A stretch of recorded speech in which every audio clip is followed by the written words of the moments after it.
All right, everyone. Um, we're going to do this live, this live stream. Um, I'm in Wood Lane, known as the Kid Geezer. It is Christmas Day 2024. And hopefully, your holiday's been pretty good for you.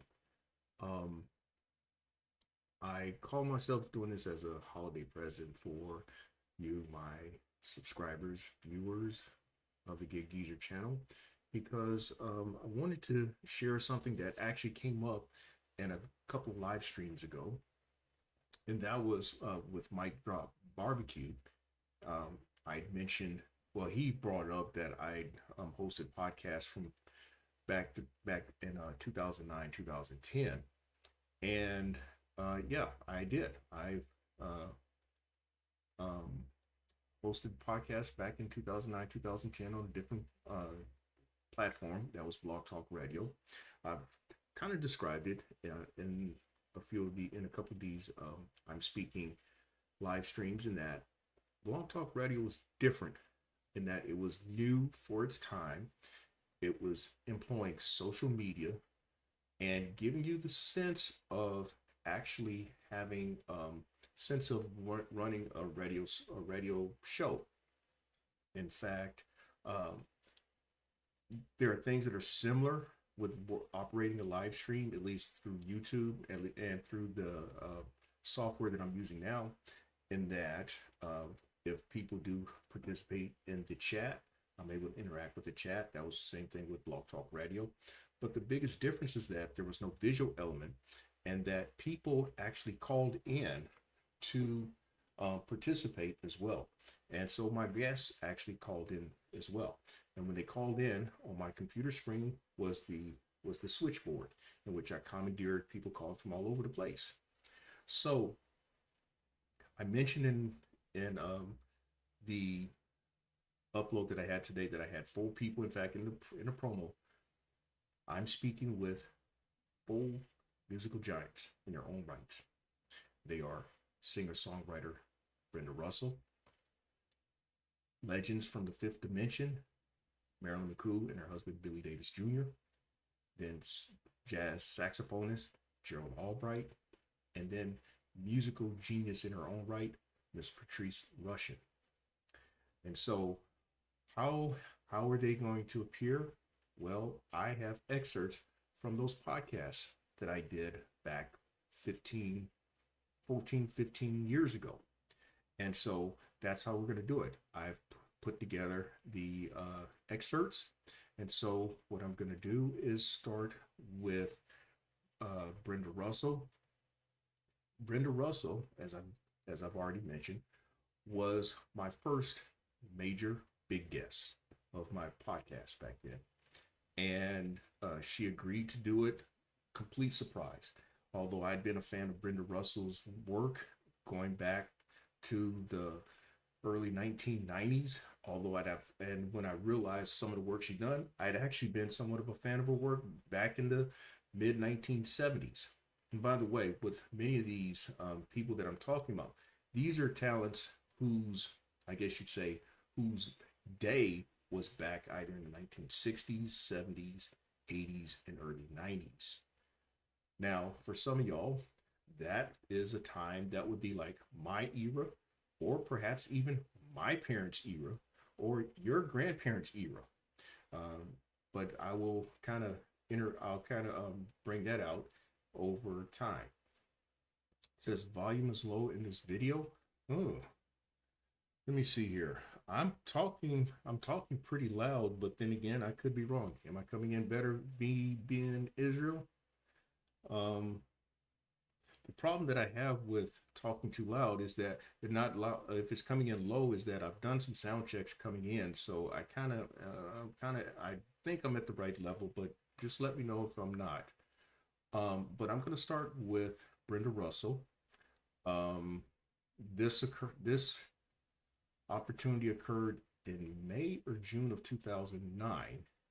And the way this is set up, I won't be able to like jump right into certain tracks. But what I did was I just cut um, just straight through these these excerpts from the actual opportunities that I had with these people.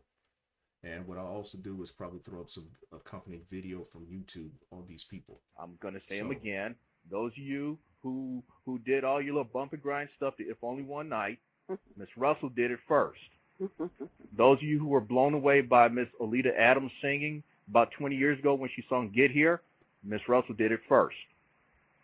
Also, if you saw the movie like I did, John Q, it was on video though, but she co-wrote that song with Stevie Wonder, Justice of the Heart.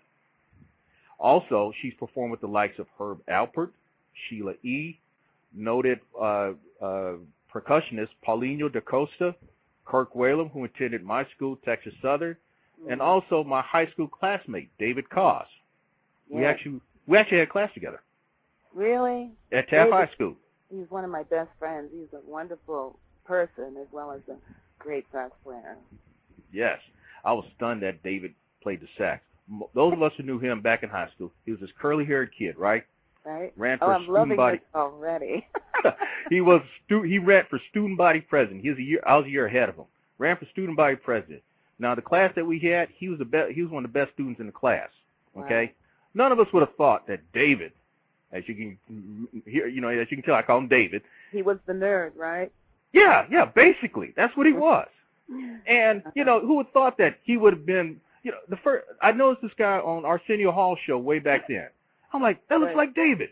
That is David. And then I go inside a record shop years ago, and, his breakout album, Lucky Man, right? Mm-hmm. I think it was After the Dark or something like that, one of those songs that they play a lot. I'm like, who's that? Well, that's Dave Koz. I'm like, I went to school with that guy. Not that David guy. Yeah, him. I love it. I love this so much. I'm going to tease him so much. Well, he ain't going to remember me. It doesn't matter. He'll remember the moment in life. And what David and I are going to be touring this Christmas together all around the nation. We started this Christmas tour, Dave Koz and friends, about 10 years ago or 12 years ago. So I'm going to join him again, and we're going to be out there, bringing the holiday spirit. Cool. Good evening. Hi, yes. Good evening. What's your name? My name is Jay. How are you? I'm fine today.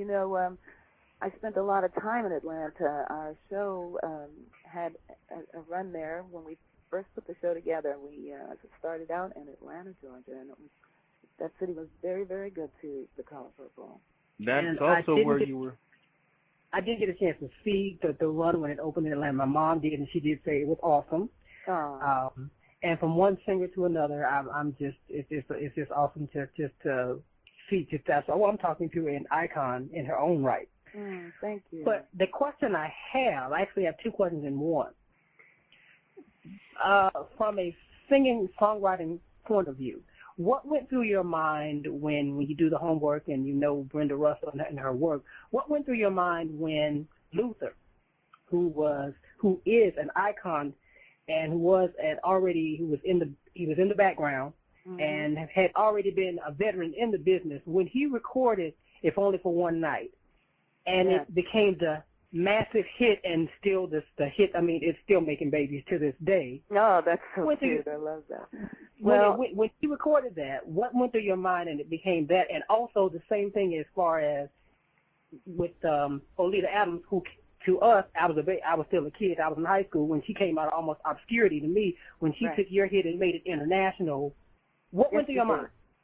Well, I was very happy because, first of all, I was a fan of Luther. I had known Luther, and he was singing a lot of background when I met him with Roberta Flack, and he actually got Roberta to sing that song before he did, If Only for One Night. But it was a time in my career where I really needed a boost. I was really struggling, and it was around Christmas time, and I got a phone call that said, Luther Vandross has just recorded If Only for One Night. And I think I howled pretty loud. I was really happy because I knew he was going to kill it, and he did. And the way he sequenced it on the album Next to Creepin' by Stevie Wonder, I know a lot of you guys know that. Yeah, I remember. So beautifully put together.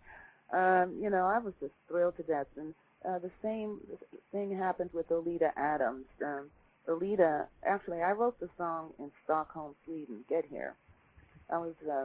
recording in Stockholm and hanging out, having a great time. And I wrote that song there. And Olita, about 6 years later, heard the song in a record store in Stockholm. That's how she first heard it. And she recorded it. And I got another phone call saying, listen to this. That's all I heard. Listen to this. And they played this over the phone to me. And I just started crying, because it was so, so beautiful. It's interesting you say that, Brenda, and I hope I'm not interrupting you, Atlanta, but now when it comes to Olita, she did some work with Tears for Fear. Right. Thank you. I was trying to think of that name. Yeah. I remember the song "Message for the Young at Heart," "Advice for the Young at Heart." In fact, I had that as my exit music on one of the shows earlier. Mm-hmm. I was kind of like you. I actually heard the song for the first time in a locker room in Petersburg, Virginia. This is when I was a sports writer. I'm like, who's this? Mm. And as much as I like that version, I hate to say it though, but I like your version better. Thank you so much. I appreciate that. I was so grateful because to me the songs are like babies. And you want to get to see them grow up and get out there. And I always knew that song had potential. I knew it touched people. The first time I ever performed the song in a club here in Los Angeles, people, and it was a star-studded audience. I had just thrown this gig and just invited all these wonderful, stellar people in the city and record company execs, all kinds of great folks. And when I started singing Get Here, for the first time anyone had ever heard this song, people started just hollering at me on stage, sing that song, girl. They were just screaming. And I was singing and I was thinking, oh my God, they really love this. And so I was so happy to see it take life after I recorded it. It didn't really get the promotion that I would have liked to have seen when I recorded the song. I was always fighting for this song. I can't even tell you. And finally, Olita picked it up and got it out there to the whole globe, and that just makes a writer very, very happy. I just wanted to let you know that in the late 70s, early 80s, when I was having my children and I would listen to your music got me through so many times in my life. And my kids tell me when they hear one of your songs, they think of me because they know every word of every song written. I mean, every song, the words, the melody, the depth, the tenderness, the emotions just take me to a time and place.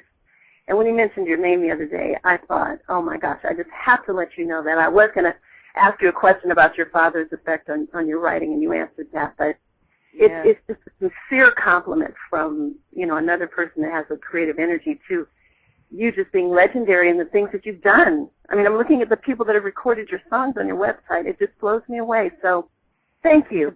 Thank you. That was very inspiring, what you said, and it's people like you that really inspire me to keep doing, what I do. When I hear, when people tell me, that the music is moving them, that's just the greatest source of inspiration, and I just want to thank you. Well, know that it is so. You are gifted, and you're a gift to us, so we thank you so much. And I'm just enjoying listening to the interview, so I'm going to hop out again and let Maverick do his thing. That's your writing as well. Thank you very, very much. So that means when I call next time, you're going to answer the phone, right? On the first ring. On the first ring. Extra cool points. Thank you so much. Bye. Thanks for calling. Okay, all righty. Her statement is actually an excerpt from her manuscript that she's putting together. She walked to the bar where the young man busied himself with a mixed drink and leaned into it. "Excuse me," she whispered, just barely over the piano that played in the dark. That's great. Yes. And so she's writing this now, you're saying? Yes. Oh, that's wonderful. Yes. So, I like that. Yeah, her name is Darlene Johnson. Darlene. Well, thank you, Darlene. That it's an interesting thing about that song. Titles. I'm a big fan of song titles. I'll just pick a title and write it down without anything attached to it, hopefully to inspire me at a later date. And Piano in the Dark was a title that I had on a list of titles. Mm-hmm. And my co-writers on that song, Scott Cutler and Jeff Hull, they sent me this music, and it was so beautiful. I couldn't believe how beautiful it was. Everyone who knows that music, probably will agree with me. And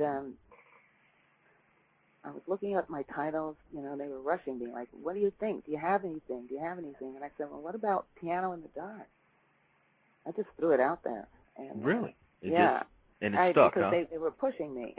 I hadn't thought about it enough, I thought. And they said, well, what does that mean? I said, well, I don't know. I'm going to have to figure that out, but let's go with it. And it that's worked. How casually that came together. Just threw it out there, Interesting. In fact, you're kind of playing into a couple of things that I wanted to ask you along those lines. I looked on YouTube today. There's a video of you performing that. When you take to the microphone, this is one where you take to the microphone, and I hope I'm not insulting you though, but it was reminiscent of the way Whitney Houston did "Saving All My Love for You." Now, of course, that was back in the '80s, doing all this. Now, anyone ever mistaken you for her or her for you or anything like that because of? No. Okay. That has never happened, but I will tell you a funny story about that. Okay. Do you remember me telling you I was singing Get Here in a club that night? Yes. Well, Whitney was making her first album at that time, and a gentleman approached me after I had sung Get Here, and people were just, going crazy. He came up to me and he said, that song would be great for this artist that I'm working with. Now, I was holding on to this song because I was trying to get a record deal at the time. So there was no way I was giving up Get Here to anyone, really. But I said, oh, well, what's her name? Whitney Houston. I said, oh, Sissy's niece, right? Yeah. Okay. Sissy's niece. And I had never really heard of her. And I said, well, I wish her well, but I really can't give this song up to anyone. Now, had I known then what I know now, I might have had a different answer to that. Well, I think it still worked out right. Oh, it worked out wonderfully. But, I still, to this day, would love to hear Whitney sing a song that I've written, and I'm wishing her well as well, to come out.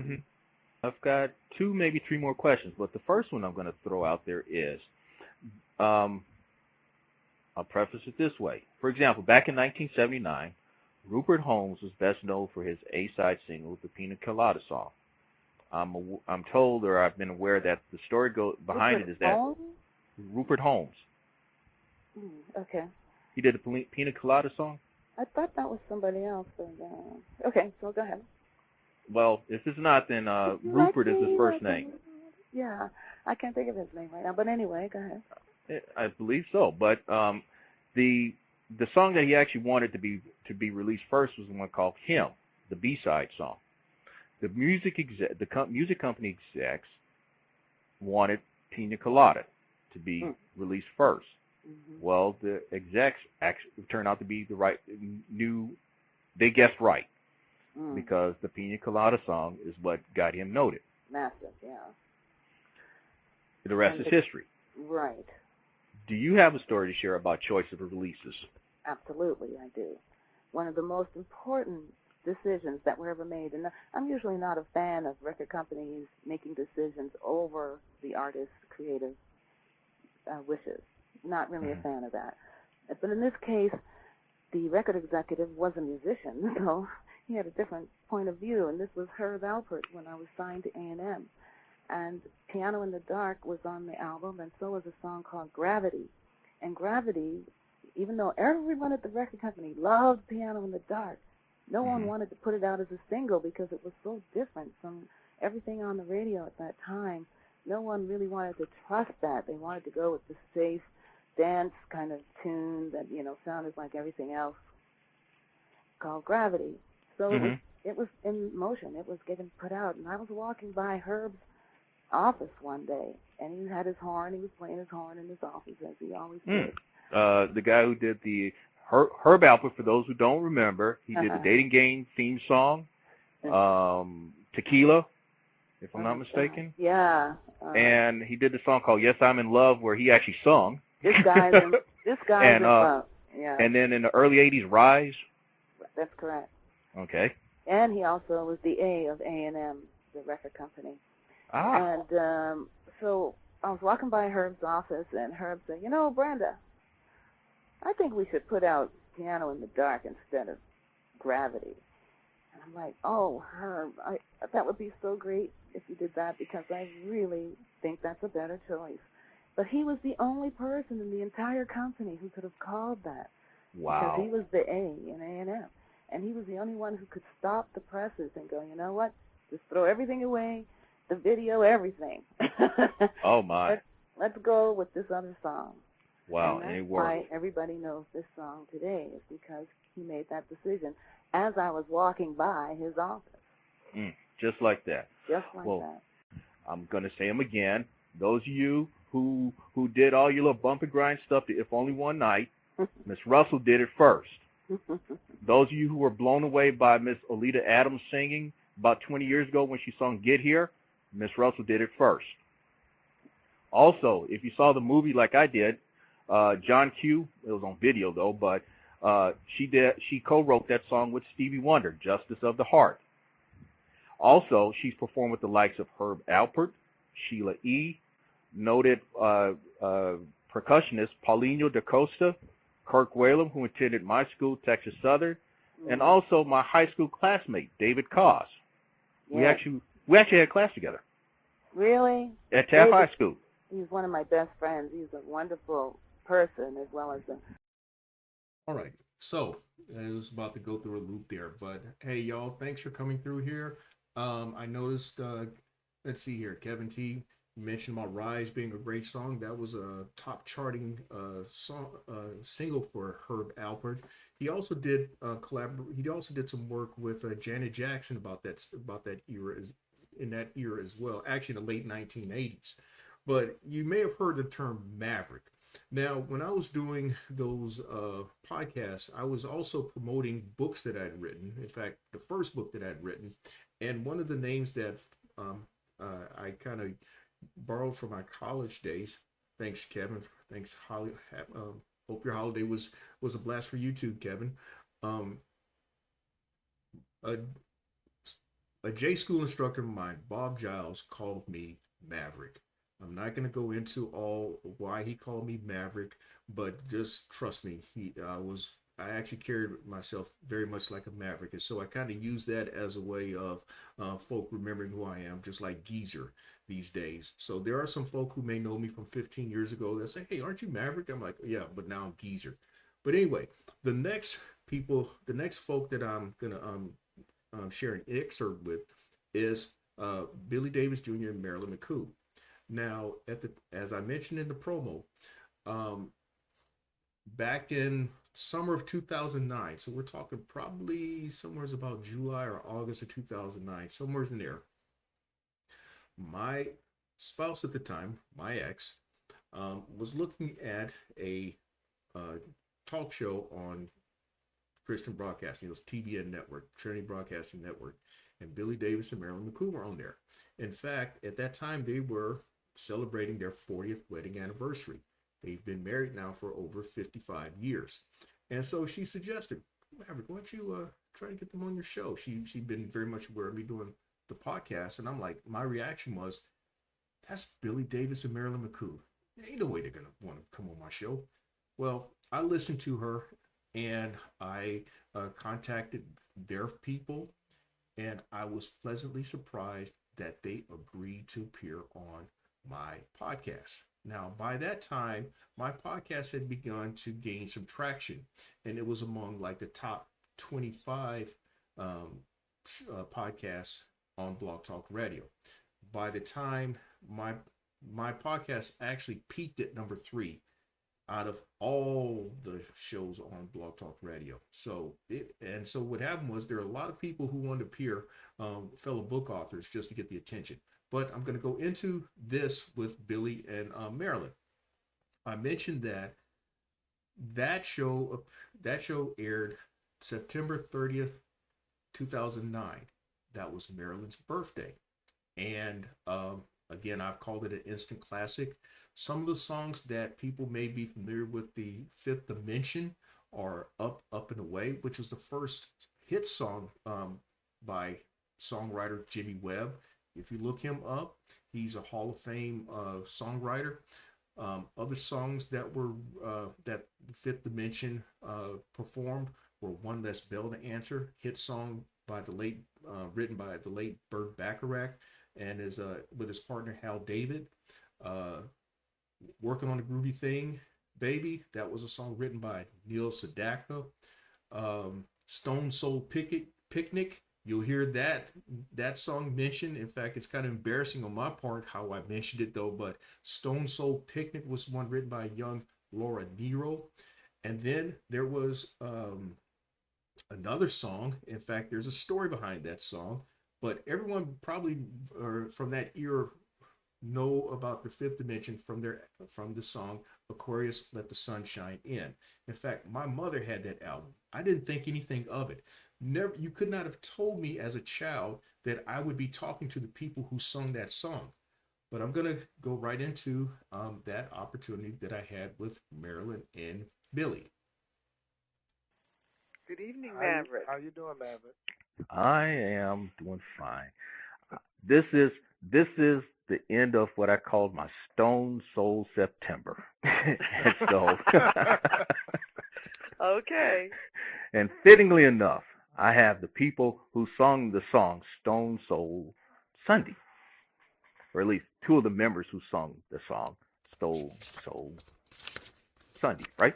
Stone Soul Stone Picnic. Soul Picnic. Yeah. Picnic. I'm sorry, picnic. Yeah, I'm thinking about Yeah. Sunday. Okay, there we go. It made Picnic. you think about a Sunday because you might Yeah. have a picnic on a Sunday, right? Yeah, written by Miss Nero. Laura Nero. Yeah, Laura Nero. For some reason, I had all that written down. Now, when I get to talking to y'all, I forget first names and That's all parts right. of the song and all that stuff. And I call myself preparing for a show. Well, if we could tell you all the things we've forgotten, you wouldn't feel so bad. Yeah, that's right. Right. Well, oh, and by the way, happy birthday, Miss Marilyn. Well, thank you very much. I appreciate it.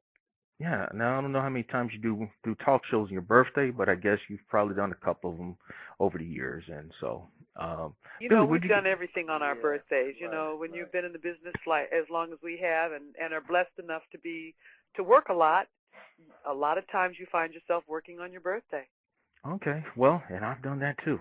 Oh yeah. Oh yeah. Oh, yeah. So Billy, I take it you've done a couple of things. Well, I know for my wife, if I do anything that's real nice on a birthday, that's major points. So I guess you've scored a few points today by some surprise gift or some nice saying or what? Oh, yeah, definitely so. I mean, you know, through the years, you got to think, 40 years, I must be doing something right, you know. So, yeah, I must score some points today, too. I'll tell you one thing that beautiful that he did this morning, Maverick, is when I was telling him that I had some thoughts on my mind, some concerns on my mind that I was just trying to deal with, and he sat down and wanted to hear all about them. Yeah, that's major. That's major. Isn't that deep? Yeah, and that's after 40 years. And he wanted me to tell him what was on my heart.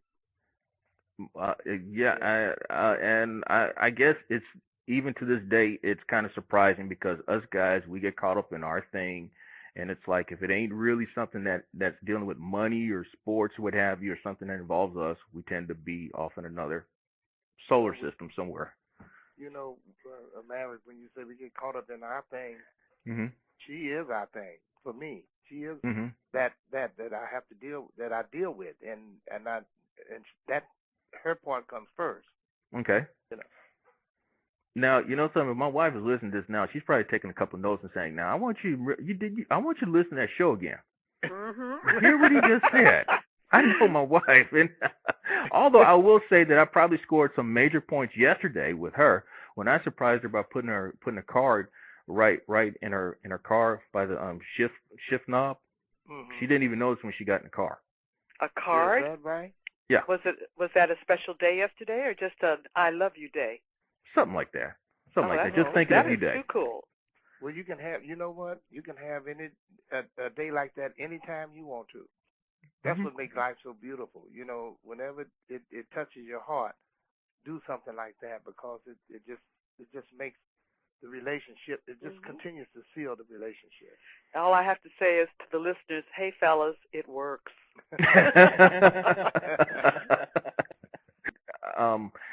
When at any point did y'all kind of really begin to get a grasp of that, how, maybe this stuff was meant to be? I mean, we all say it's meant to be, but, there's that spiritual term to go with it as well.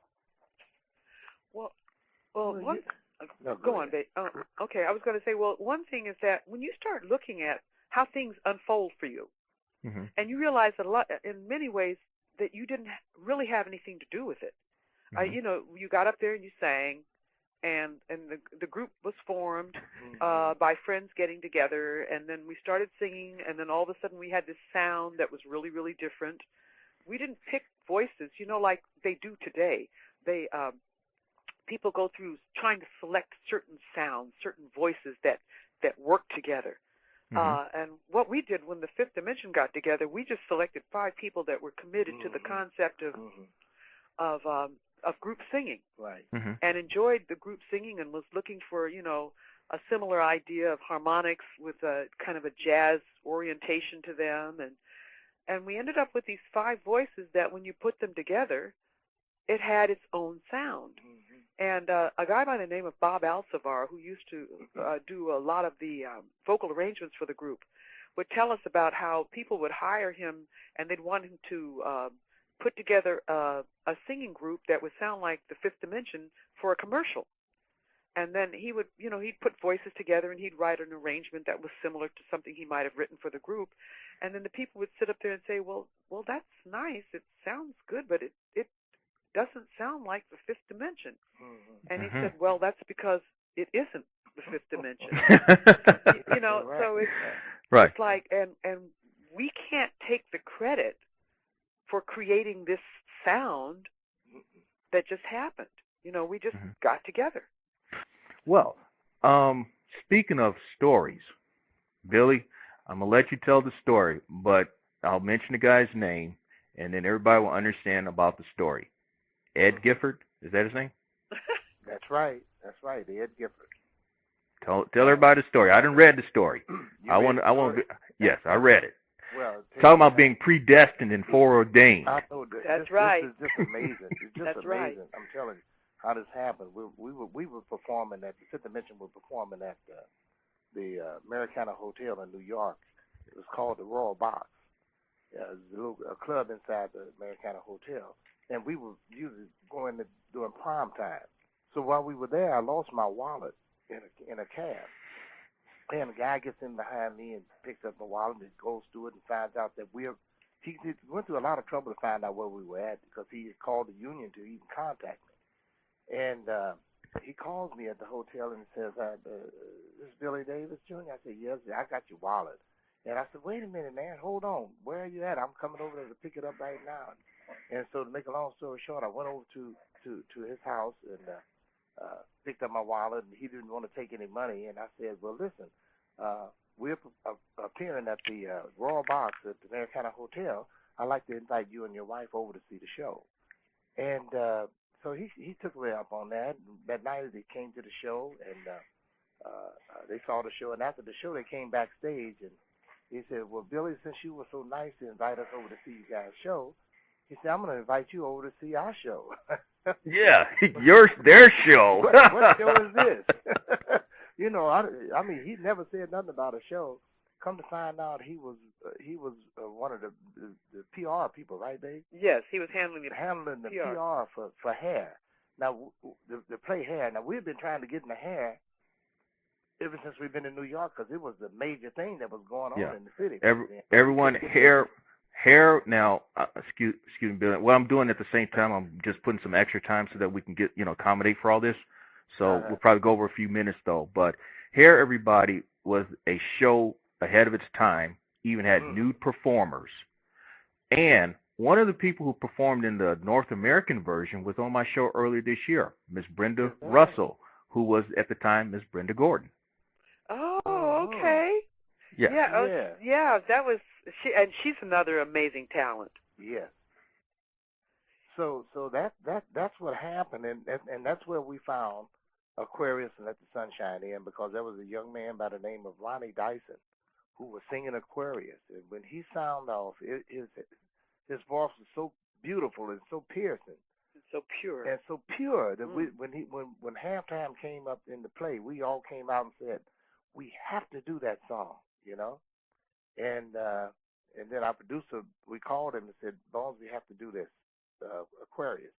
He said, oh, so many people have done that already. No, but it's going to be a hit for us. Everybody, we were just going for it. And he said, well, I'll think about it and let me see what I can do. And so he got the song, and he also put Let the Sunshine In, combined the two songs. And the rest was history on that. All right, Billy and Marilyn, y'all still there? We're here. Okay, for whatever reason, Blog Talk just kicked me out. Is that right? Really? Yes, that's the first time that's ever happened. Huh? You got, Well, the phone system, it kicked me out, and so I had to call back in. So if I probably missed the story and all that stuff, but as I was going back in, now I mentioned about Brenda Russell. She was a part of the North American version of it. Yes. Donna Summer, I'm told, was a part of the German version of Hair. Yes. Yes, that's right. That's what we heard too. So anyway, so it was Hair that y'all went to see. In fact, let's see, one of the singers, one of his hit songs of the 70s, y'all, you may have heard of it or your parents heard of it. It's called One Man Band, Ronnie Dyson. Yes, Billy. Right. Billy. That was when I got blogged out. Yeah, Billy was telling everybody about Ronnie Dyson. About Ronnie Dyson. He was singing Aquarius, and that was the first time we heard that song. And it was amazing. His voice was so pure and so exciting, and that started the ball in motion.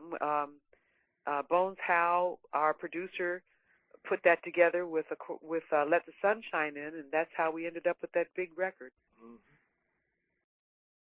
All right, now that is a true story. I first came across that story in a book that Billy and Marilyn actually came out with back in 2009.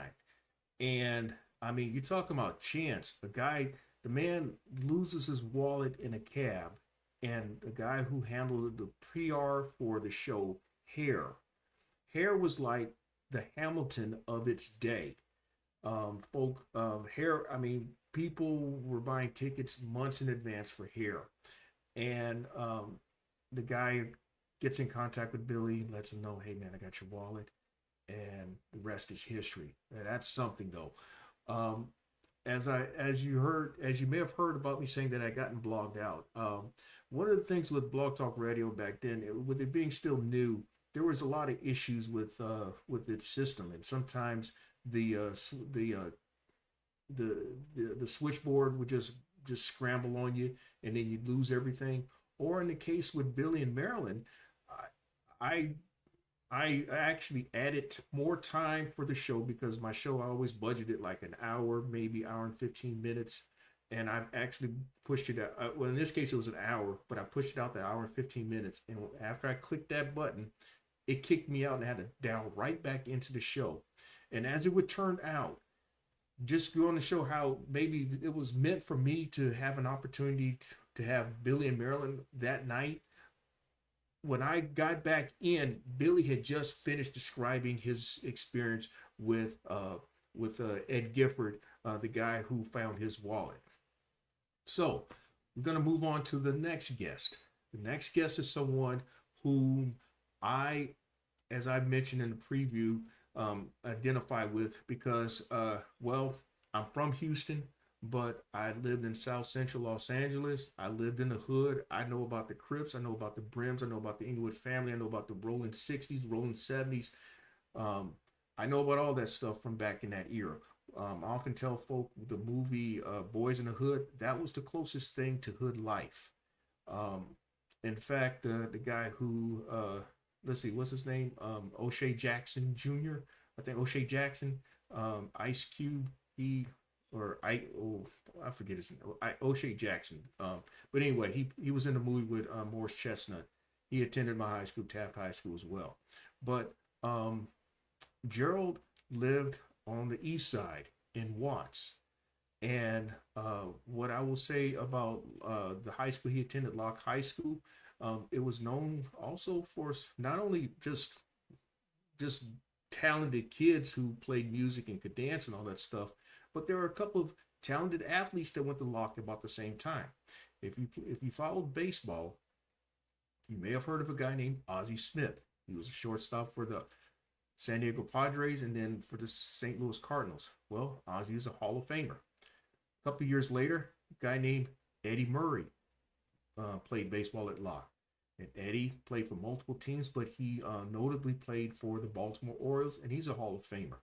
So, but Gerald's success is proof that, hey, it's not about where you start, it's what you do with what you got in life and where you take yourself in life. So I'm going to go right into this particular opportunity that I had with Gerald Albright, which, by the way, I contacted his folk. If anything, his folk were also related, or his folk were also the same folk behind Brenda Russell. And so having had success with Brenda, it was an easy opportunity to set something up with Gerald. Yeah. In fact, the first time I heard, and I'll mention later on though, but the first time I think I heard you was like a little over 20 years ago, and the first album that I bought was Bermuda Nights. That would have been 20 years almost to the date. Yeah, that's back when we were appreciating vinyl. And, yeah, still, and cassettes. Yeah, exactly. We had great times back then. That's when what we do was played on also the R&B station, so we got a lot more airplay back then. But we're still loving what we're doing, and we're glad that jazz is still in the forefront of the music, and I'm glad to be a part of it. Yeah. Well, I mentioned in the show promo that you work with some extraordinary talented people. Some of them are not high profiled, but they're big names among those in your profession. In other words, you know who they are, and you know your colleagues know who they are. I'll give you a couple of names, and just tell me whatever comes to mind with them. Okay. Paul Jackson Jr. One of the finest guitar players presently that you will ever hear on record or live. Paul and I have quite a history. We've known each other since college and before, actually. I grew up about 10 minutes from where he grew up in South Central Los Angeles. Well, yes. Wow. Now, where was this? Now, Gerald, one of the things, and I'll mention this later on, now, when I got in contact with through your lines of communication, I mentioned that, well, see, I'm from Houston, and I'm from 3rd Ward, but I also live in South Central. Oh, great. Yeah, so I stayed on the other part of the hood near Florence and Crenshaw. Okay, I wasn't too far. I was 104th and Central. I was a little further east from you. Yeah, where I had no business being. On the other, once you got over that way, you ain't had no business over there. If you ain't live over there, you ain't had no business. And you know what I'm talking about. Yeah, that's true. That's true. But we had good times back then. I fortunately had great parents who did the work that parents should do, and we really didn't feel like we were in the ghetto back then. We never suffered in terms of missing meals and things like that. I mean, obviously, in a general sense, kids like myself, we didn't have the opportunities that people living, of course, in Beverly Hills and some of the valley areas would have. But in terms of just Baldwin Hills, Baldwin Hills, we didn't have a lot of the opportunities. But I don't think I've never felt shortchanged as a kid. My parents always exercised love and support and spirit and religion and education in our family. So we kept busy, man. It didn't feel like anything was a hindrance at all. Jeff Lorber and I still write, produce, and tour together. Just one of the finest keyboard players around. In fact, we're going to be doing some touring next year, it looks like. Jeff is one of those guys who I call him a chameleon because across the board. He can do any style of music Right. and be able to produce other artists effectively in those given genres. And that's a hard thing to do. I mean, you know, there's certain producers who are really good at maybe one genre like hip hop, or some may be good at just jazz or smooth jazz or whatever. But Jeff is really keen on, you know, the broad spectrum of music, and you can tell that he's done the work in terms of studying how to maximize the creativity out of a given artist who he's working with. So my hat's off to Jeff. He's a genius at what he does. I understand early in your career you were picked by Jeff, whom I might add, and I've often mentioned to my listening audience, he's familiar with one of my high school classmates, David Koss. Yeah. But you replaced a rising talent by the name of Kenny Gorelick. Yeah, right. And looking back, it could be said that Jeff definitely had an eye and ear for talent. But the fact is, you replaced Kenny G and his band. And, you know, when you think about it, I mean, he's gone on and done his thing, and you certainly has gone on and done your thing. And, you know, going back now 20-plus years, how do you put that in some form of mental perspective?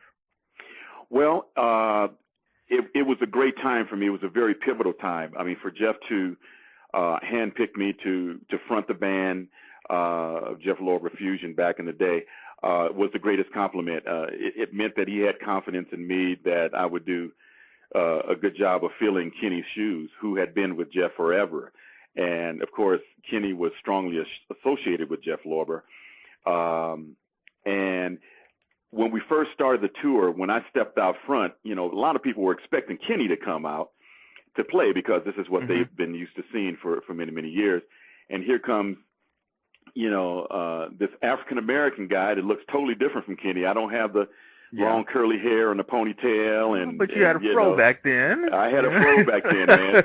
I had a whole nother concept. And but, you know, fortunately, you know, when I started playing and when, you know, we started really revving up and being creative on stage, people really got into it and accepted me as like the new kid on the block. And it was a great compliment because, you know, sometimes when you step out in somebody else's shoes, if you don't rise to the occasion, the audience will really let you know about it, and they may heckle you or whatever. But fortunately, some positive results came out of it. And because Jeff is so musical, it was a real springboard for learning improvisation and really, you know, focusing in on melodies and how to, you know, he really stepped up my game because Jeff Lorber doesn't play, man. He comes to work. He comes to play, man.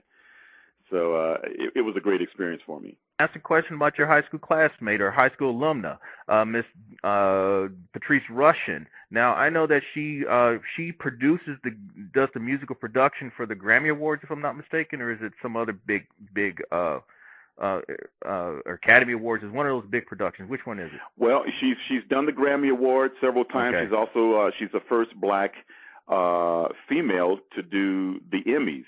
That's it. Yeah, and so she's really made history. She's a done, prodigy in her own right. Oh, she's incredible, man. And you know, to actually have played on her biggest hit. You know, I did the tenor sax solo on Forget Me Nots, which gave me a lot of notoriety. I mean, I owe a lot to Patrice because where she had the option to use any saxophone player, you know, in the United States, she chose me to come into the studio and record with her, and also do all of her tours, her road tours from 1980 to 1985. Wow. So so that was a great time for me because I was just green, you know, and I was just getting new to the business there, you know, fresh out of college, and needed some type of springboard to really get me going, and she was that springboard. And you know, we keep in touch to this day, and we work together from time to time. Still one of the finest keyboardists and vocalists around, and she still records with me, and I record with her. It's a beautiful thing. All right, man, that's cool. That's cool. I got to ask you this question. Now, I'm going to preface this by sharing a short experience with you.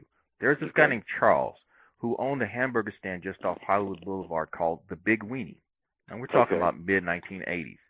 His hamburgers were so good. Now I can cook. Now I can burn. Now. And I always talk All about right. I talk about my brisket and my homemade barbecue sauce. I ain't talking about. It might be since you can appreciate a good meal. It'd probably be about a 3.5 alarm for you. To the novice, it's a 5.5. Okay. Okay. But anyway, Okay. I asked him. I said, man, what is it that make your burgers so much different from others? His response was, it's how much soul you put into it. Now I'm, Right. 19, 20 years old, and didn't think much of it. But as I got a few years along the way, I kind of understood what he meant. It's inexplicable, but you just know. Mm-hmm. Now, you said in this term, make it your own when you do certain things. I'm asking that because how were you able to do that with the song I played in the intro, We Fall Down? Well, that's a song that when I first heard it, I fell in love with it immediately. I know Donnie McClurkin very well, and every time I heard that song, it did something to me spiritually that was just so positive in my life. And that everywhere I went, I heard that song, and it just followed me for months and months. And I said, I have to record this song.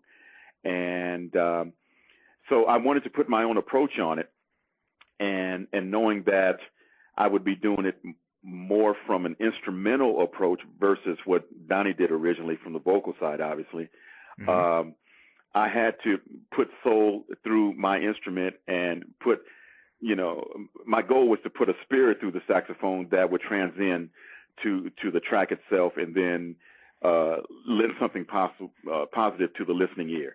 And I love gospel music, in fact, well, you and Kirk Whalum have done some work. Oh my God, yeah. Well, Kirk and I actually, and Jonathan Butler as well. And Jonathan, we've done a lot of touring together, and gospel music is definitely a part of me. And on some of my records, I've employed, maybe 1 or 2 gospel songs. Eventually, more sooner than later, I want to do a gospel record, and okay. I feel that coming very strongly. So I just wanted to take a stab at it, and I hope Donnie deems that I did the song justice for him. I haven't heard a reaction from him, but I did talk to Yolanda Adams, who... Oh, a Houston native, yeah. Oh, yeah, absolutely, man. I love her. I was doing a big award show, and she happened to be singing on it, and during rehearsal, she came up to me, and she says, hey, I've been touring with Donnie, and Donnie loves your version of We Fall Down that you did. And I said, wow, you just made my day. Yeah. So... so that was great. That was wonderful. All right. Now, everyone, I want everybody to understand this. As I did my little homework, as you can tell, Mr. Albright plays the alto, tenor, and baritone sax. He also plays the flute, alto flute, keyboards, bass guitars. In fact, is there not a story about you filling in as a bass guitar player? Well, you did do your homework, didn't you? Man, let me tell you, I was one of the best sports writers in the country at one time. That's evident. That's evident, man. You definitely know what you're doing. Appreciate the question. Actually, I was on tour with Patrice Rushen. We talked about her earlier.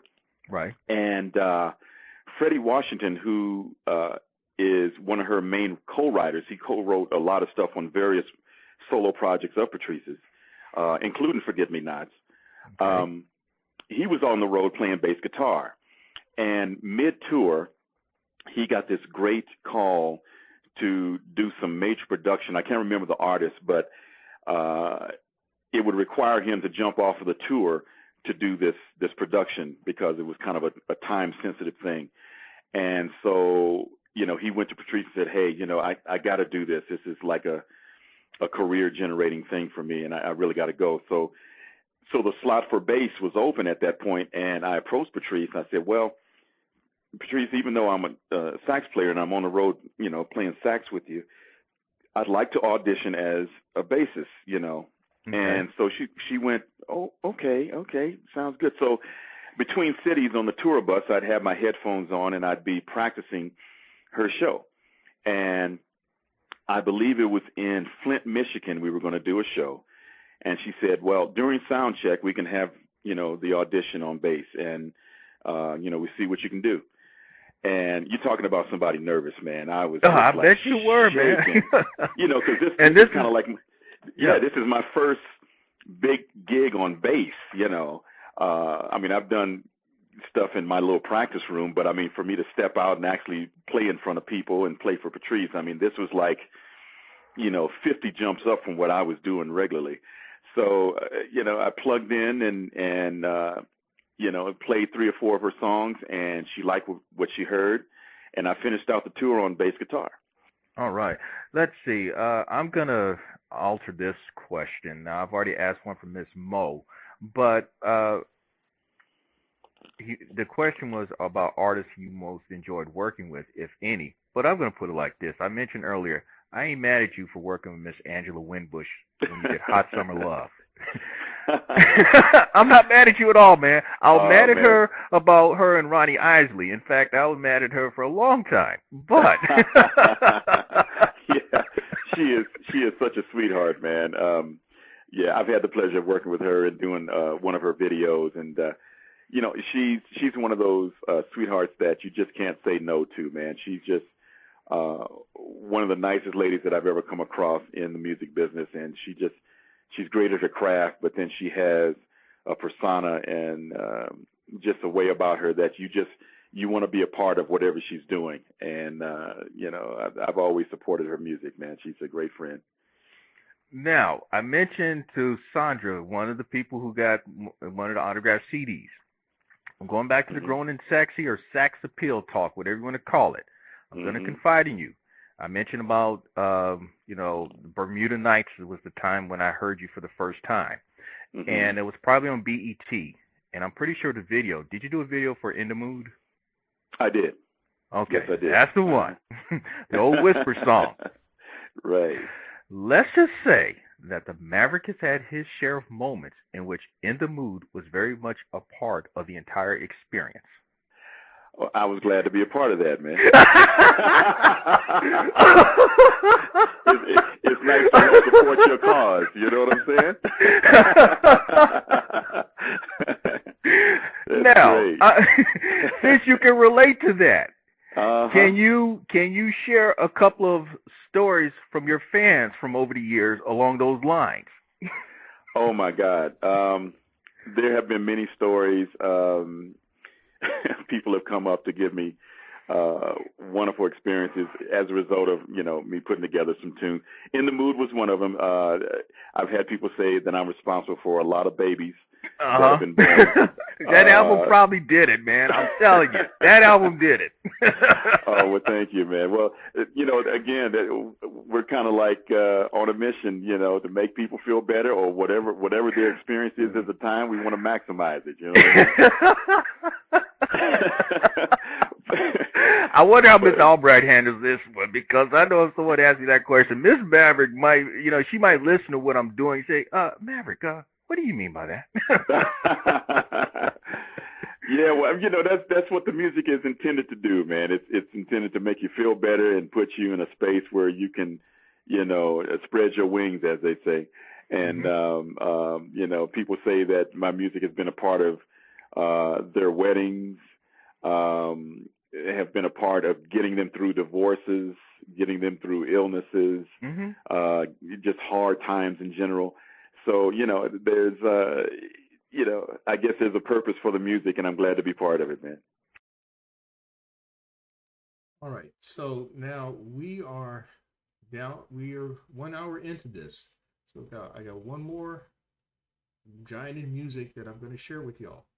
Now, Gerald Albright, I still laugh to this day. In fact, when I put together the excerpt with Gerald, I mean, I actually was laughing my head off because that was a very spontaneous moment there. The way Gerald responded to it, saying that he was glad he was there. I mean, but that is probably one of the ultimate compliments for a performer when a fan or a listener would say that you were there in that moment in my life. What else can I share about Gerald Albright? Some of the people that he's performed with are Phil Collins, Anita Baker. He mentioned about Angela Winbush.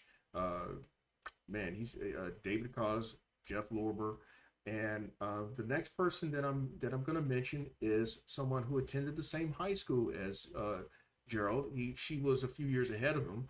That's Patrice Rushen. Now I've kind of gone back and I'm not gonna say I've gone back and forth though, but I've interacted with Kevin T, who's really been a stalwart tonight and a consistent viewer and listener and subscriber, the Gig Geezer channel.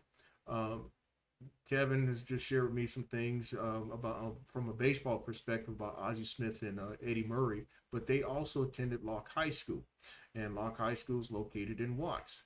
So he says, oh, the yacht music. Okay, yacht music, Doobie Brothers, Steely Dan, Kenny Loggins, Christopher Cross, Michael McDonald. Yes, I'm very much familiar with all that music. In fact, on my phone here, if I can put that there, I've got all that music on my phone. Not Kenny Loggins though, but Doobie Brothers, Steely Dan, Christopher Cross, and Michael McDonald.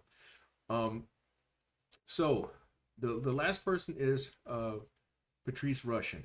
Now I'm gonna put it like this: she was my last big guest on my podcast, and what had happened was after about a year, actually before then though, but about 9 months into my doing that podcast, I was looking to try to actually monetize this in a different way. But because it was a new medium, very few people were willing to put out that type of money. And my putting together that podcast was like a full-time job in itself. It was a 40-hour a week thing, keeping up with the metrics, trying to getting people onto the show. Like I mentioned, with me being a book author, I used it in part to promote my book and other people's books who were close to me. But there are other book authors who appeared on my show, like Mary B. Morrison, a New York Times best-selling person. She was probably the biggest author that appeared on my show. She's up there along the lines of Zane for some people who are familiar with that type of genre of writing. But anyway, Patrice, that was a 9-month project getting her on that show. And even when she finally appeared, it was another 20 minutes before we could kind of work it through with the phones and all that stuff, the Blog Talk Radio system, before I was actually talking to her. And then you'll find out as we started out, it took a while before we both kind of got comfortable with each other, but as we interacted, it got better. And it turned out to be it was an instant classic because it was Patrice Rushen. So I'm gonna yield to that. I'm gonna try to put together some video. I've got a video of her with some excerpts where I can actually slide through and show that as I manipulate the screens here. A couple other things about Patrice. She's one of the handful of people who appeared on Soul Train as a dancer and came and returned as a performer. She was a prodigy as a piano player through childhood. She started out in jazz and had built up a very, very highly respected reputation in that genre of music. And so if you check out, there are some features of her online, but you have to really kind of find them. But she kind of took some flack from the jazz people. But Patrice this woman is brilliant when it comes to music. She's absolutely brilliant. She teaches music at the college level, the Berklee College of Music. And if you know anything about Berklee College of Music, that's where a lot of talented people, like Larry Blackman from Cameo, he was a Berklee College of Music alumni. She also teaches music at University of Southern California, USC, where she actually got her degree in music. So I'm going to get to Patrice now. Now, I happen to browse online, and there's a clip of you and the band, you and your band from way back, which includes a past guest of mine, Gerald Albright, and you did a song titled "Never Gonna Give You Up," and this was performed on Soul Train. And wow. when I think about it, in a sense, you were out there for the time, I should say, in that there weren't many women who headed their own band, many women who wrote and arranged virtually all of their own music, and you did it in a way in which you didn't compromise anything about yourself. Now, are you satisfied or more than satisfied with the fact that you've always been in a position of leadership or creative innovation? Well, it's been great. I've been satisfied with that role, and I don't know that I had a choice if I was going to try to do something that involved the music that I really wanted to do. So I took it on because it was what I wanted to do, and there were skills that I had that lended itself to me being able to be successful at it. You know, I think there are plenty of women who have talent and ability and have a particular thing that they would like to try to develop and say in what they do, but they may not have some of the other skills that go along with having to lead a band. And I also have to say, I cannot underscore this enough, that the people that you saw in that clip were also, you know, young men at the time who were also receptive and weren't all caught up in whether I was male or female. I played a lot with my friends, and we grew up together. And so that made for it us, it wasn't unusual. It wasn't an unusual situation. So, you know, you mentioned Gerald Albright, who I've known since high school. And so there would be times, you know, in that environment, even as learning to play, that he was the leader of the band and I was a side person for him, in terms of really contributing as a side person for him, whatever he needed to have to convey musically what he wanted to do, and he did so in kind for me without there being any, issue. So I think a part of what the result that you notice of that there weren't that many, but that I seem to be out there, I can't take all of the credit for, being so aware of all of the things that were happening. I was just doing what I needed to do to get my music across, and I had a peer group that was receptive and wanted to be there for me to help. And so that made it a lot easier. Yeah. And then later, when I did find out that was how unusual that was, I was, the train had already left the station. You weren't going to hold me back. Yeah, definitely. You're already in demand and doing your thing. I'm going to mention someone, and then I'm going to get a question from someone in the chat room. Seems like most people are chickening out on me as far as calling in. Oh, well, there's one person on the chat switchboard, but most of them tend to hang out in the chat room. Okay, let's see. I'm going to mention this one person, and this is someone who was big in his day, although he's no longer around. Charles Stepney. Oh, wow. Oh, my goodness. I think one of the most underrated but most talented arranger, orchestrator, composers ever.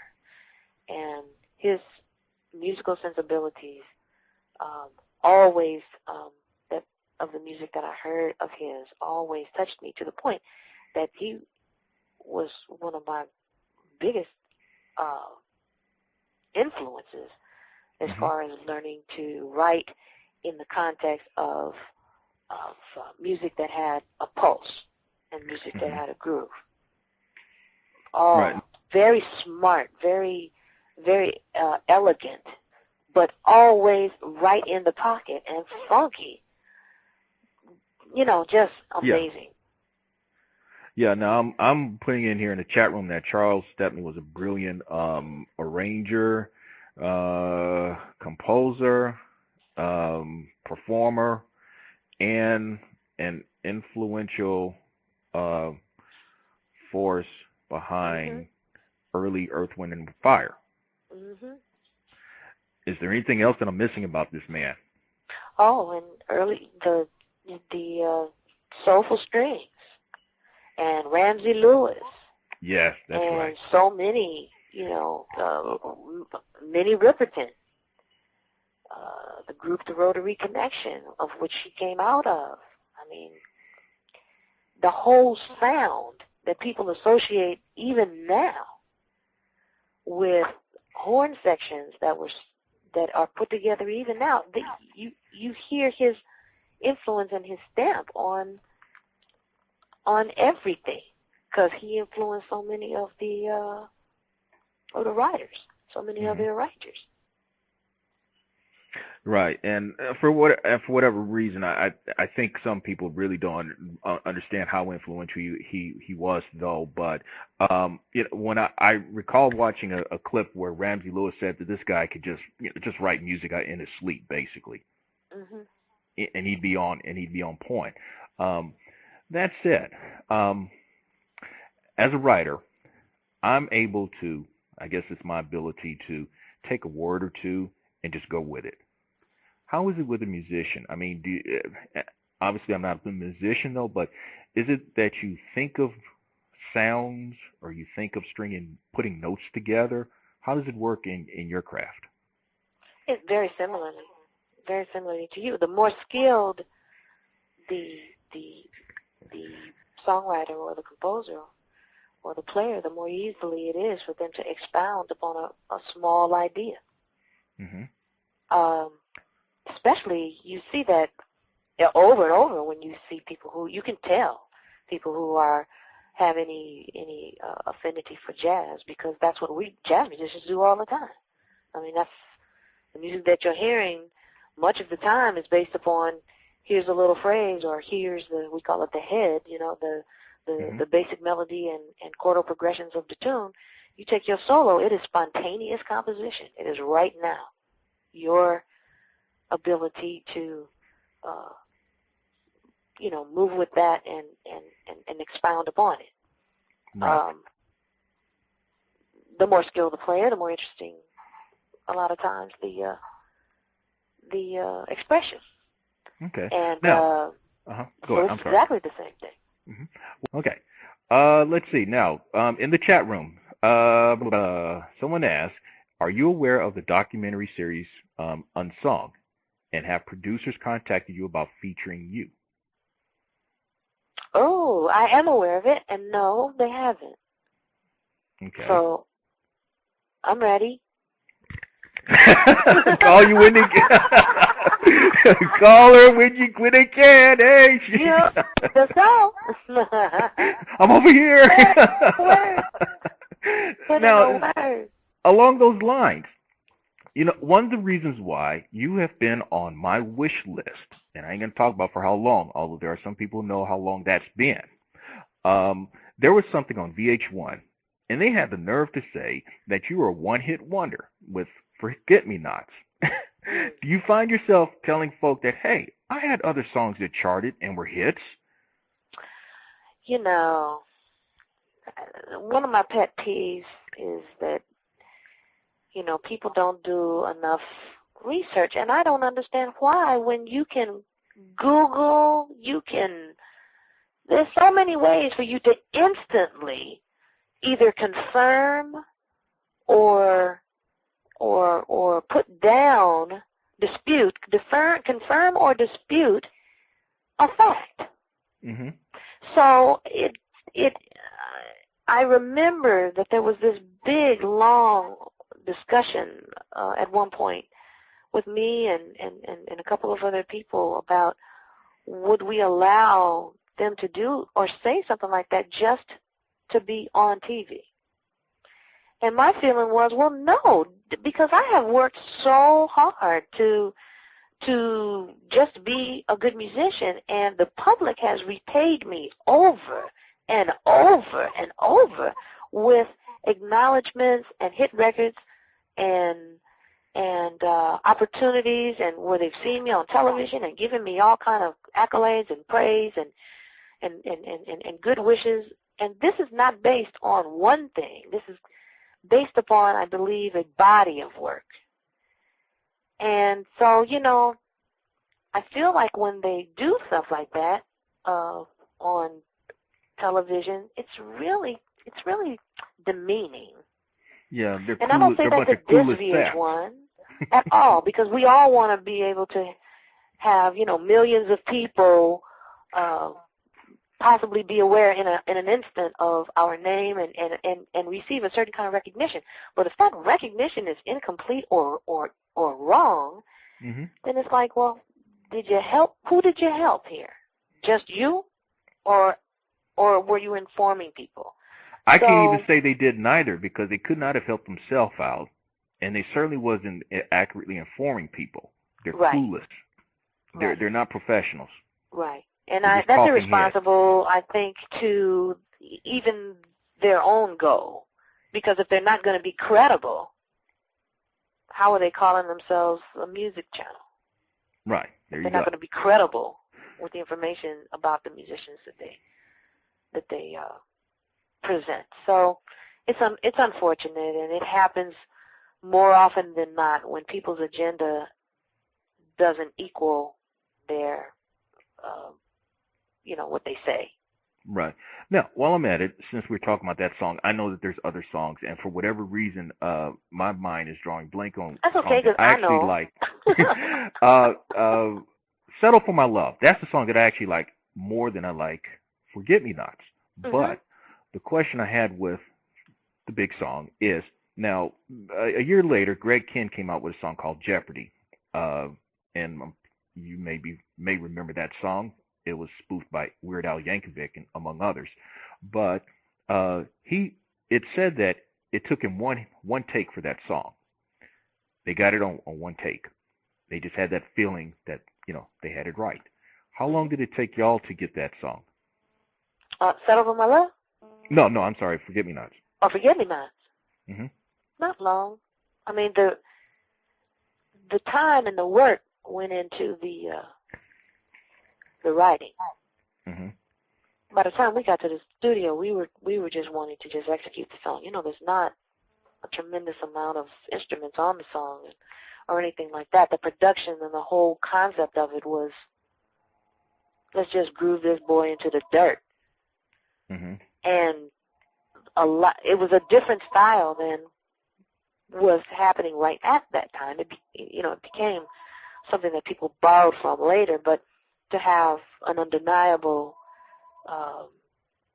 groove that was strong and was attractive, to move to, and then just float on top of it and tell a story. Just, very simple.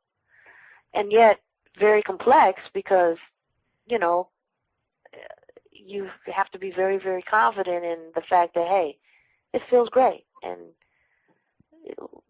let's not, you can't, when it already feels good, don't keep adding, there's a place in which, it's diminishing returns. So it didn't take us that long. I mean, when we were writing it, we were just playing and just jamming, and then figured out that, man, this really, it's not only does it feel great, but it feels good to listen to. And every time, and without a doubt, every time we would just play even like a little demo, just in trying to work out the lyric and work out what the concept of the melody was actually going to be to fit this groove. People would go, what's that? So it was definitely infectious, and I think that's the main ingredient is, if you feel really good about it, there's going to be other people that do too, and you have to trust that. And I have an interesting story about that very thing. When Forget Me Nots and that whole album, Straight from the Heart, came out, that album included Remind Me and Number One and, a few other things. And when I took it to the record company and turned it in, they hated it. No. Yes. They didn't like anything on it. They didn't hear a single at all. And we were so sure, that, oh, boy, we've got a lot of great things on here that people are going to love, And they were like, oh, we don't hear nothing. They almost didn't put it out. But that was back in the day when they couldn't quite afford to not put it out because it wasn't horrible. They just couldn't hear it. So and they put it out with the idea that, okay, well, this will probably be another needed tax write-off or something like that. And they threw it out there like that. And we were devastated that they didn't get it. We felt like, whoa. But they didn't hear it. And ended up having to do, like the caller said before, that was my first experience with having to deal with the business that the record company and the part of the collaborative effort that the record company was supposed to provide. That was my first experience knowing going in that they weren't going to provide it for me. Not that time. So we ended up getting it to radio and getting it to the public ourselves. And, we said, well, if they don't like it, we can live with that. But for them to not even ever get it and not have the option to like it or dislike it, after all this time and work, that didn't sit well. So we said, let's try to do what we can ourselves and sink or swim, based upon the public's opinion. And the people ate it up. Grabbed onto it and never let go. That's true, because everywhere I went, they were playing Forget Me Nots. Everywhere. And it's still like that. It's getting a lot of play everywhere. Since you were out in California, and I was out there in that time, let's see, the two biggest stations were K-Day and KJLH, Stevie Wonder station. Were they, and also in that era, things travel much slower. So, what was big on one side of the country didn't really always catch on the other side of the country. So what bridged that gap to, get from West Coast all the way over to East Coast? Well, fortunately, and I know it doesn't always happen, but fortunately, those two stations were always really supportive of me. Mm-hmm. And I don't take that lightly, because a lot of times in your hometown, it doesn't always work that way. So I was very fortunate that was the case for me. That KJLH, K-Day, they were right out of the box, like, yeah, and they always supported me. Chicago was a good market for me. So I had key places in different parts of the country, that were very loyal and very supportive and just dug the music and didn't worry about, some of the things that became important, I guess, to whether or not you would be added. There was always somebody who would push it through, right, and then it would take care of itself. So that I had that kind of situation in Chicago. I definitely had that kind of situation in the D.C. area with WHUR. I had hit and miss situations with radio in New York, but more hits than misses. Sometimes it would take a little longer. But ultimately, the people's demand and the music's worth and just, our work towards letting people know, it paid off. So go for the best. Well, one of them just said, please, one song with that guitar solo. Please. Okay, we'll work that out. Absolutely.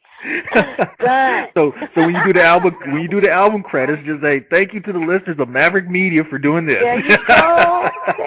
You got it. All right, Miss Patrice, thanks for hanging out with me. And thank you. Now I can say it. About a 10-month opportunity is more than worth the wait. Oh, well, thank you. You're lovely, and I appreciate so much what you do. Keep on doing it. We need beautiful, accurate, sensible, and sensitive, honest communicators out there, and I consider you one. So please keep doing your thing. Congratulations. Thanks so much. All right. Okay. Take care. Bye. All right. Now, that's everything. And the reason why I kept that, I included that because, hey, I figure, hey, after showing y'all the receipts of some of the folk that I had on my podcast, but also sharing this as a holiday special in which you don't always get the opportunity to hear people from a different time and era. Hey, these are the actual conversations that I had with people. Kevin T, thanks for hanging out throughout this past hour and change. It is going a little longer than what I had budgeted for myself. I thought about an hour and 15 minutes, but I also told my queen that it may reach an hour and 30 minutes. There are a couple of things that as housekeeping. I can't confirm the names though, but I'm just going to throw out two names. Brenda Russell mentioned about two people, someone who had approached her about the song if only for one night, if memory serves me correct, in which no, yeah, if only for one night, someone approached her about Whitney Houston singing that song. There were two people who were big driving names behind Whitney Houston when she first started with as a solo singer. It was Clive Davis, and the person who produced Clive Davis being the record executive, and the person who produced Saving All My Love for You. No, it was You Give Good Love. It was Kashif, the late Kashif. So don't know who specifically the person was though, but two names did come up there with me. The other thing is Patrice Rushen. I got here on video. I'm playing it now. These are the members of her. Well, actually, I'm gonna go back a few seconds and hopefully I'll catch it though. But she's got members of her band. There's a guy on percussion. His name is Leon Chancellor, Ndugu Chancellor. And if this thing advances fast enough, the reason why I'm kind of talking this through is because right here, the gentleman over her right shoulder with the saxophone is Gerald Albright, the person who appeared before Patrice with my guest. And then there's a guy who, the guy right there to his left is Freddie Washington, who left to do a major project. And then there's a guy on percussion, not the guy in drums, but the guy off to the left is Leon Chancellor and Ndugu Chancellor. So anyway, thanks to those of you who hung out with me for the past hour and a half. Hopefully this is something that you can share with others. And I'm gonna call it a night here. Hopefully your holiday again was a blast. I was out grilling today. In fact, I'm smelling like charcoal and mesquite wood. I brag of doing a brisket and almost lost a brisket today though, but we were able to save 80% of it. So hopefully the people who will be coming over tomorrow will like what I put together. So that's all I have to share for this live stream. I'll be coming back in 2 weeks on January 8th. Don't know who the invited guest is going to be, but we're going to have somebody on here that night.